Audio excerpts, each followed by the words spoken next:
Hi everybody, welcome again to another program of Yeshiva Classroom, and we have a lot of Torah to give over to you today, and especially we have a lot of pictures that I want to show you. But I want to start off by first saying that you can Google Yeshiva Classroom on Google search. Yeshiva Classroom, and you might want to tell your friends, or you look at it for some reason during a free period that you have. Now here is the young people coming back to Torah, and this is another picture of the youth coming back. The day school movement and the yeshivas in general have started up many types of instructional program for all ages, but of course it's never enough. And let's talk a little bit about the book of Exodus, which is one of the 5 books of Moses, one of the 5 books of Moses. And when we say 5 books of Moses, we're talking about the Torah, which was divinely given. What do I mean divinely? God-given, because it's mentioned in Deuteronomy. Now you have to write these numbers down because you'll be able to check the veracity of what we're saying, because it says in Deuteronomy chapter 31, verse 24. 31 verse 24, and over there it speaks about the giving of the Torah to Moses, not the 10 Commandments, but the Torah, which was dictated to him. The Torah was dictated to him. 31:24 in this holy book, the Torah, Bible, our only Bible. We don't have any Old Testament or New Testament, but we have one Bible. And of course, this is the 24 books of the divinely given and inspired books of the compendium of the entire Torah. So I mean, you can have it. I have it in this form, right, which I use and I refer to a lot. It's in Hebrew and it's published by Art Scrolls. Or you could have the one that we showed you wrapped up in a scroll form. But let's talk about the book of Exodus, one of these 5 books that is all rolled up into one scroll. And it's so significant to the fact that it's speaking about the Jews being enslaved in Egypt after Joseph brought them down to Egypt and to build a nation of Jewish people from Jacob's sons, the 12 sons who later became the 12 tribes of Israel. And everyone it was different and unique in the sons and the marriages that they had between themselves. Each tribe had a charge to have marriages within that particular tribe and to keep that particular unique quality alive in that particular tribe, which was different than all the other tribes. So what happened? They were enslaved and they were finally released, and having been shown the miracles that transpired in the actual exit. I mean, there were so many miracles, and the book of Exodus speaks about all these miracles to the Jewish people. I mean, there were 10 plagues which the civilized world experienced also. And he goes into detail of how God wants the people to leave so that they might serve him and declare or invoke the concept of one God throughout the world. To invoke the concept of one God throughout the world. Now, I want you to look that up in Exodus, right? Exodus chapter 9, verse 22. Chapter 9, verse 22. In there, that sentence says, God is speaking to Pharaoh, the king of Egypt, and he's saying that let my people go, that they should serve me. Serve me means to have his chosen people, the Jewish people, live by the commandments, live by the directives. God does not need anything. He doesn't need anyone to serve him. But he wants the Jewish people, as he promised, they being chosen to represent him, to live by the commandments, directives, and ordinances. So the sentence goes that they should serve me, let my people go, that they should serve me, and declare and invoke the name of God throughout the world. That's what it says, throughout the world. In that pasuk, and pasuk means sentence, and that's why I ask you all to look that up. And here we have that charge being fulfilled from the time that Abraham in the Bible, which most of the major religions accept as their foundation, and then they tangential go across and said, well, God has a new plan, and therefore the Jewish Bible is no longer in existence, in effect, so to speak. Jewish Bible is no longer in effect. And bear in mind that this is another sentence you should write down. In Numbers chapter 23, verse 9. In the book of Numbers, right, we have Genesis, Exodus, Leviticus, Numbers, right? The book of Numbers in that Holy Bible, chapter 23, verse 19, says God is not fickle. God does not change his mind. Again, God is not fickle. God does not change his mind. And what does it say over there? That God has no form, God is not man, and God is not the Son of Man. That's in Numbers chapter 23, verse 19. And by the way, this recording is being pre-recorded on December 25th, 2018, Common Era.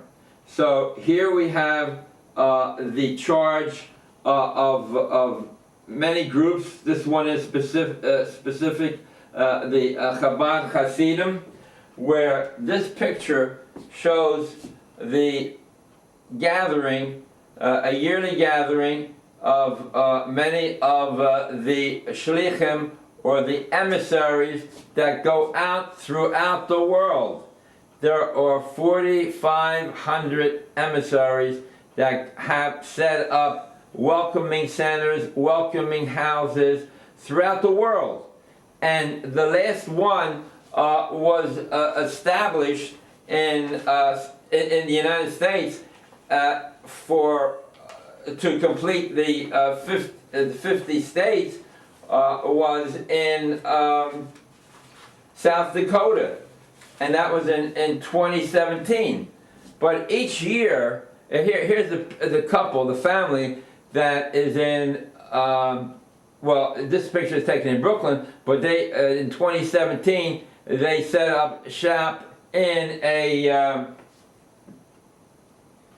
in South Dakota. I don't know which city it is in, but you know, speaking of South Dakota, I was at a conference in Miami, and in Miami Beach, and there was a bus tour stopped at the hotel, and there was a band from South Dakota, and I happened to speak to one of the band players, and I said, you know, I'm attending a conference with observant Jews from all around the country. So his ears lit up. It was a tall, young Gentile fellow, and he says, I'm interested in Orthodox Judaism, you know, the Masorah handed down from generation to generation. And he said to me, where are they? So I said, they're in prayer service now, we're just finishing up. And he came over there and went into the room, this large gathering room, and he took a book off the shelf and he started. It was a siddur, and he kept looking at it, and I mean, it was unreal. But there are many people who come and love the idea of Judaism. Now, you know, I'm not in favor of giving lectures like I'm doing today, because the people can learn about Judaism and study yourself, because that's the name. That's the name of the game. You know, you don't have to be a rocket scientist. I'm telling you from the bottom of my heart, I know from experience that you can get started, and you might even get up to this level where these boys are doing the advanced study.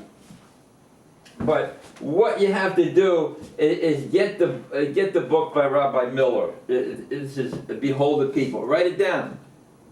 Gotta have paper and pen. Behold a People by Rabbi Millers. It goes through ideological reasons why we follow the Torah and follow the lifestyle that we do based on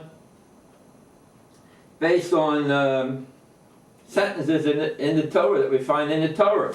Now, you know, I don't like to publicize the works that I do, because, you know, I recently published a booklet, and I was ready to throw it away, but someone said they liked it very much, so whatever, and I put it on Amazon. You buy it on Amazon, and it's in Judaica Plus, and Z Berman on Z Berman Books on Central Avenue in Cedarhurst. That's Judaica Plus and Z Berman Books, or Amazon. This was published in last year. People say they love it. I mean, because I don't know, you can browse through it at those stores and see if you want to purchase it or whatever you want to do. But the main thing is you have to put time and effort in working at the learning of the Torah. You have to put time and effort. And that's why I recommend these beginning books. Rabbi Victor Miller, right? Get any of his books. Start off with Behold the People, and he got them he learned in the Slobodka Yeshiva in Europe pre-World War II, and he got these teachings that were handed down from his rabbis from Western Europe to Spain to Israel, the land of Israel. And that's what these teachings are based on. And that's why it's so important to get a book by Rabbi Miller. Start off with Behold a People. You can get it in Amazon. You get it on Amazon. Okay, so we were talking about the book of Exodus, right? Going out, and they were enslaved. The Jewish people were enslaved in Egypt. They still have the scrolls, but before I go into that, you know, the Chabad, you know, where they go all over the world and have welcoming centers for people. NCSY has one, has several of them. I know in West Orange, New Jersey, they have a welcoming center. Where did he get this from? From Abraham, the first Jew, who was chosen by God. He was picked out by God because I know he will teach his children. Chapter 18, in Genesis chapter 18, verse 19. I know he will teach his children the ways of God, of charity and justice. And what did he do? He set up altars. He set up altars where he did not offer any offerings, but spoke to the people. Write these down. And all the avos, all the fathers did that. 12:8 in Genesis, 12:8, 13:4, 21:33, 26, 25. There's a few others. So he spoke about people. To the people, the importance of the belief in one God. And sadly, we've gotten away from that teaching of belief that our job is to spread the importance of the significance of one God, the concept of one God.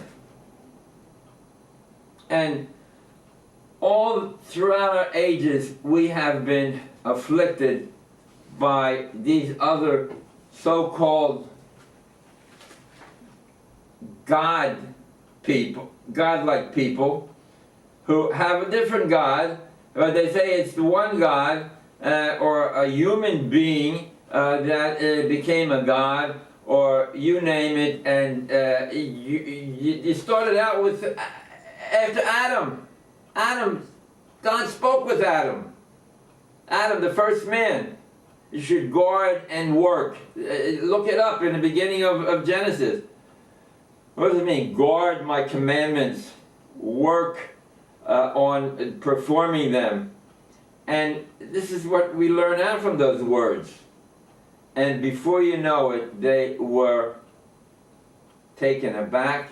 And in the third generation, they began worshiping the host of the heavens, the host, the servants of God. And they forgot about God because it has no form, right? God has no form, contrary to what you might think about the other ideologies. God has no form, and therefore it's hard for people to go and believe in this concept.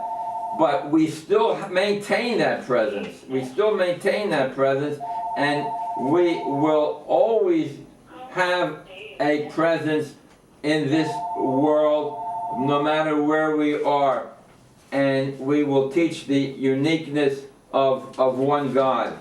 And here's a picture of the girls before marriage. They were converted in Madagascar. An island off the coast of Africa, right? So where they came from, what's the story? I don't know the details, but that's where they came from, Madagascar. And throughout our history, we have always preached the uniqueness of one God. And if we fell by our teachings, what does it say? I told you in Exodus 9:22, and in Numbers excuse me, and in Deuteronomy chapter 29, 28, we are responsible for one another. And it is our duty to address those people, those lost souls who have gone away, the transgressions that they commit openly. It's for us to decide and to address. And those that are hidden, God will address those transgressions. That's in Deuteronomy chapter 29, verse 28. So what happened in Exodus, right? The book of Exodus. You know, so what happened in Exodus? All the miracles happened to the Jewish people because they would therefore believe for the people to be given a charge that we are to follow the dictates of our God.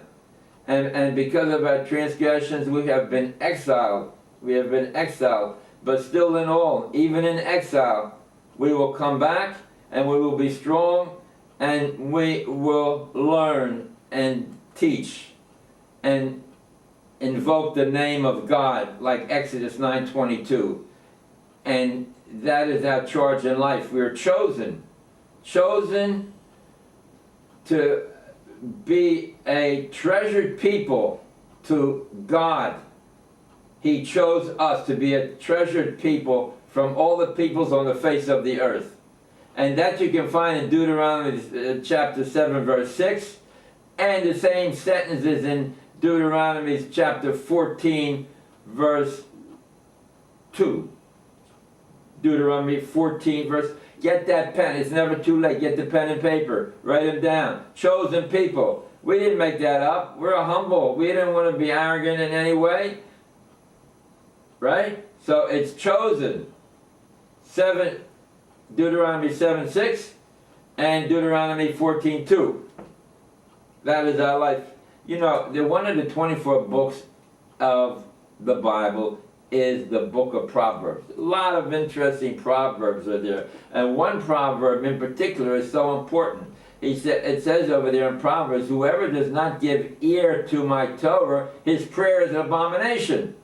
In other words, we're speaking to people like they are born with a great feeling and aptitude for spirituality. But for some reason, probably because of the evil inclination that God created to keep it a fair mix and not everyone go after goodness, and that's why God hides his presence. Exodus 33:20. I cannot be seen by man. No man can see me. Right? So these other religions are saying, oh yeah, we can, we have a man God and we have a baby God and the whole journey, but it's not for us. The Bible was given to the Jewish people. It wasn't given to the Gentiles. I mean, they pick and choose. They think it's a restaurant. They can pick this, I like this I don't like, this I want to keep, this I don't. And what they keep, you have no idea what it is. And let me just tell you what it is about Shabbos. Shabbos.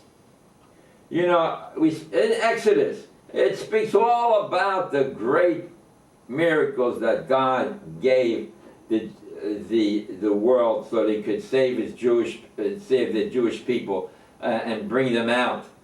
And he indicates that I'm the Lord your God. So it's only talking to the Jewish people. That was given to the Jewish people. And he brought them out. He involves himself physically, so to speak, in bringing out the Jewish people. And you say, well, how come so many miracles happened to these people when they went out of Egypt? And the Ovos, the fathers, there weren't that many miracles. That's a question that is asked, and the answer is that they didn't need that many miracles. What? They didn't need that many miracles because they, on their own, they learned, they knew, and they practiced, and they taught. Right? So, when Abraham was commanded to leave Ur Kasdim and come to Canaan, he brought with him 70 souls that he made. It says over there. He brought with him in Exodus, Exodus, right? Chapter 12. He brought with him the souls that he had made by invoking the name of God throughout his travels, using the altars not for offering sacrifices but speaking. So what happened over there in Exodus? All the miracles happened. You know, the splitting of the Sea of Reeds, where the Jewish people were able to go across the sea and on dry land, and then when the Egyptians followed, they were drowned. And we remember this prayer, we remember these miracles every day in that prayer. But what does it say? You know, whoever does not give ear to my Torah, his prayer is an abomination. It doesn't mean that, well, okay, I'm going to go pray 3 times a day. I'll pray once, I'll pray twice, whatever. The point is, you just can't go in and say, hey, God, here I am. It's not like an idol to say, here I am, I want to pray to you, give me. And acknowledge you. Yeah, that's good. But whoever does not give ear to my Torah, his prayer is an abomination. It's evil. You have to learn. It's a two-way street. You have to strive to become holy. Holy. Well, what does holy mean? I mean, holy. The definition of holy is perfection in emulating the deeds of God. Perfection in emulating the deeds of God. You saw everything that God did in His loving kindness in creating us. Look, people not even on first base. They believe we evolved from the chemicals, and all of our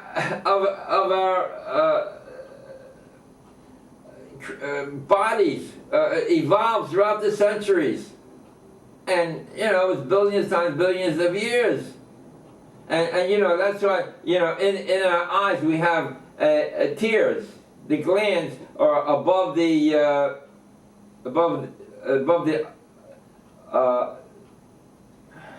below the eyebrows, right? In that area, there's glands that secrete tears, and they're made up of like 5 substances. I don't remember what all the composition of the tear duct produces the drops in our eyes that are tears. I mean, but there's special glands that's what they do. And the same thing with the ear. There's glands over there that produce earwax, and it pushes the old wax out. Those glands are specially created to produce wax. Oh, it took Mother Nature. It didn't happen overnight. And then what else do you have? You have the nose and the mucous membranes that it exudes over there. You have the saliva glands that send in juices to the mouth so that you can chew and start the activity of breaking down the food and make the food moist. I mean, look at all these glands here, and they all operate differently, different composition, a different function, and all closed in the brain and in the head, the computer. What a tremendous creation that is. And we have to give thanks to God every day in our prayer for giving us this opportunity, and especially giving us the opportunity to live according to the dictates of the Torah. Now, you might ask, well, what do the Gentiles, chop liver? No, they have 7 laws of Noah. Noah was the one in the flood, right? And he was given 7 laws and their particulars to follow. And they have Noahite congregations throughout the world that don't believe in the man God or the other ideologies, which are so many, and which keep on coming into the scene. I mean, you had idolatry, the worship idols, cut a piece of wood out and make a